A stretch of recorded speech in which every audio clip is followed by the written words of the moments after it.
오늘의 말씀은 베드로의 부인과 통곡이라는 말씀으로 이 새벽에 말씀을 열도록 하겠습니다. 주님께서 잡혀가신 날 베드로는 앞장서서 예수님의 그 잡혀가시는 그 사건을 막습니다. 예수님을 강제로 연행하려는 대제사장의 종 말고의 귀를 자르는 사건이 나옵니다. 그때 예수님께서 베드로를 제지하시고 그 대제사장의 종 말고의 귀를 다시 치료해 주시면서 칼을 가진 자는 다 칼로 망하게 된다고 말씀하십니다.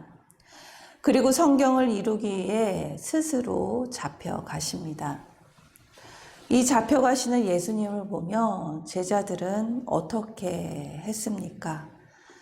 제자들은 다 예수님을 버리고 도망을 합니다. 56절 말씀입니다. 그러나 이렇게 된 것은 다 선지자의 글을 이루려 함이니라 하시더라. 이에 제자들이 다 예수를 버리고 도망하니라. 그중 베드로는 멀찍이 예수님을 따라다니게 됩니다. 주는 살아계신 하나님의 아들이라 고백을 했던 그 베드로는 예수님이 어떻게 되시나 자신의 신분을 숨긴 채 여느 사람들처럼 대제사장의 집 뜰에까지 가서 그 예수님의 결말을 보려고 안에 들어가 하인들과 함께 앉아 있습니다. 이렇게 우리도 치유의 기적만을, 주님만을 좋아하고 내 죄 때문에 고난을 받고 죽임을 당하고 멸시를 받고 잡혀가시는 주님을 외면하면 공회 앞에서 주님을 증언하기보다 그 결말을 보려고 하인들과 함께 앉게 됩니다. 하나님의 사람은 멀찍이와 적당히가 없습니다. 뜨겁던지 차던지 둘 중에 하나만 있습니다. 믿음의 중간 회색지대는 없습니다. 멀찍이 적당히 하는 신앙생활은 내 앞에 놓인 여러 사건과 문제 앞에서 나를 철저히 무너뜨리게 됩니다.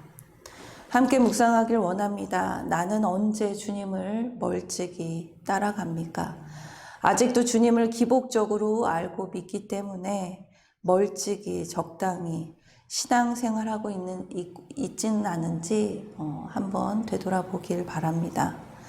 요한계시록에 라오디게아 교회를 향해 차던지 뜨겁던지 너의 신앙을 되돌아보라고 했습니다. 미지근하여 차지도 덥지도 아니하면 너를 내 입에서 토하겠다고 말씀하십니다. 저와 여러분이 이 고난 주간에 주신 이 새벽의 말씀을 통해 우리의 신앙을 점검하는 귀한 시간이 되길 기도합니다. 그때 바깥들에 앉아있던 베드로에게 한 여종이 와서 이렇게 말합니다. 69절 말씀입니다. 베드로가 바깥들에 앉았더니 한 여종이 나와 이르되 너도 갈릴리 사람 예수와 함께 있었도다 하거늘. 여기에서 갈릴리 사람이라는 말씀은 유대 사회에서 이 갈릴리 사람의 억양이 독특해서 놀림감이 되었던 지역이었기 때문입니다. 무시하고 경멸하는 그 표현의 뜻입니다. 이 말을 들은 베드로는 원래 어떤 사람이었습니까? 그는 용감하고 거침이 없던 성격의 사람입니다. 말보다는 행동이 먼저 나아갔던 사람입니다. 하지만 이 용감한 베드로는 이 여종의 그 멸시 섞인 한마디에 겁을 먹습니다. 이에 베드로는 이렇게 말합니다. 70절 말씀입니다. 베드로가 모든 사람 앞에서 부인하여 이르되 나는 내가 무슨 말을 하는지 알지 못하겠노라 하며, 여종이 예수님을 무시하고 경멸에 찬 이야기를 해도 그 용감했던, 그 정의롭게 보였던 베드로는 자신의 민낯을 드러내게 됩니다. 십자가의 복음이 아니라 성공에 대한 복음을 쫓았던 베드로는 예수님과 함께 무시받기 싫어서 주님을 부인하게 됩니다. 십자가를 지고자 하는 자기 부인이 없으면 이처럼 예수님을 부인할 수밖에 없습니다. 함께 묵상하길 원합니다. 나는 바깥 뜰에 앉아 구경을 하고 있습니까? 아니면 신문 당하시는 예수님 옆에 서 있습니까?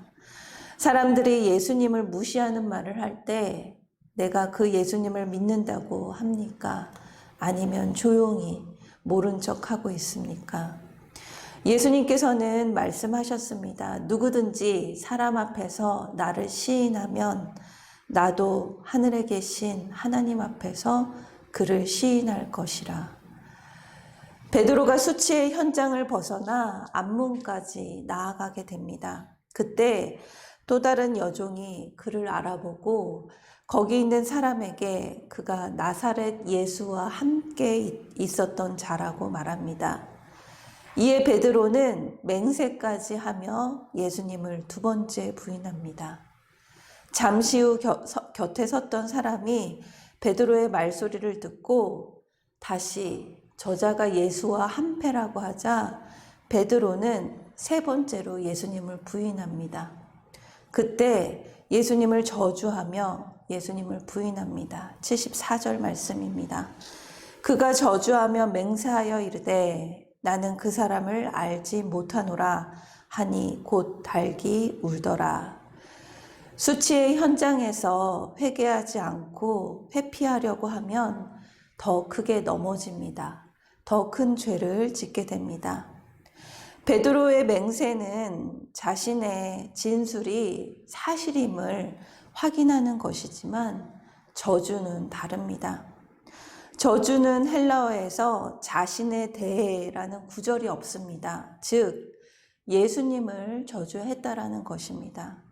철저한 베드로의 실패를 의미합니다. 나의 비천한 나사렛과 무시받는 내 말소리를 인정하는 것이 그것이 바로 주님을 시인하는 것입니다.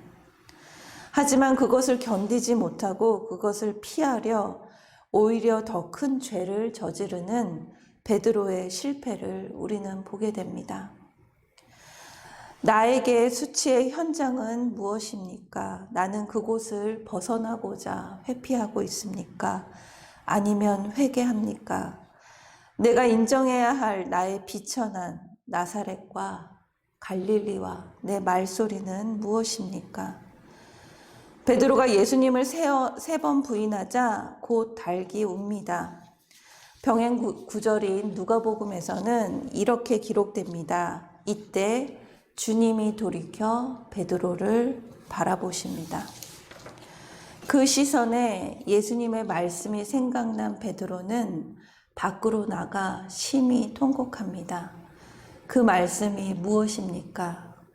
잡히시기 전 마지막 만찬 때 예수님께서는 오늘 밤 너희들이 나를 다 버리고 내가 목자를 치리니 양의 떼가 흩어지리라고 말씀하십니다.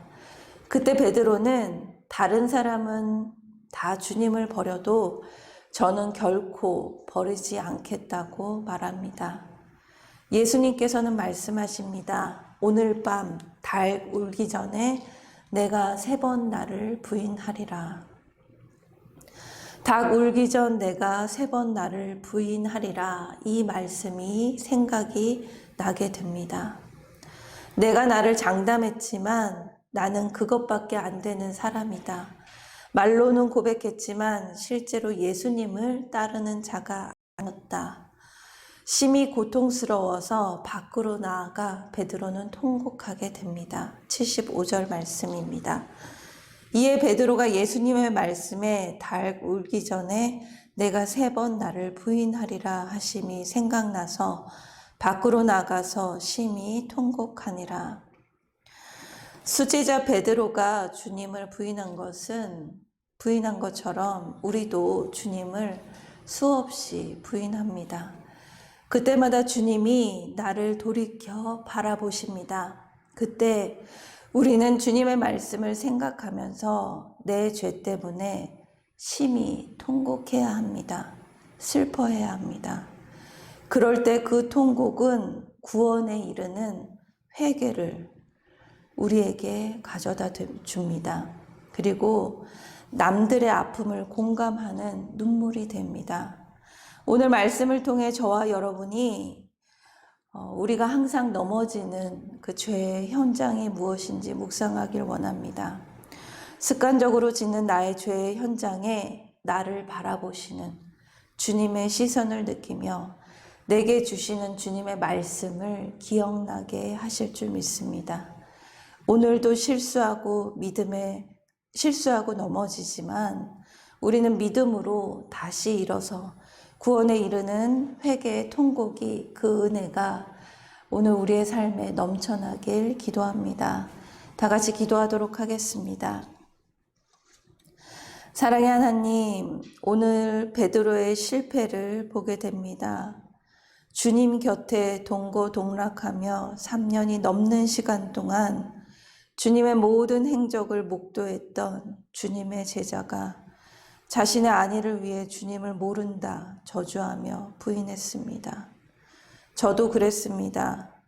구원의 기쁨은 잠시고 당장 내 앞에 보이는 사건과 고난으로 주님을 원망하며 주님을 외면했던 시간들이 있습니다. 주님을 외면했습니다. 부인했습니다. 십자가의 복음을 묵상하기보다 성공의 복음을 바랬기에 내게 닥친 고난과 무시와 모멸을 인정하기 어려웠습니다. 예수님을 멀리하고 부인했음을 고백합니다. 나의 비천한 나사렛을 인정하고 무시받는 예수님 옆에 붙어가는 믿음을 허락하여 주시옵소서. 무너진 현장에서 주님의 말씀이 생각나 심히 통곡하여 구원에 이르는 회개의 역사를 허락하여 주시옵소서. 저주의 삶에서 은혜의 축복의 삶으로 인도하여 주시옵소서. 감사드리며 예수님의 이름으로 기도드립니다. 아멘.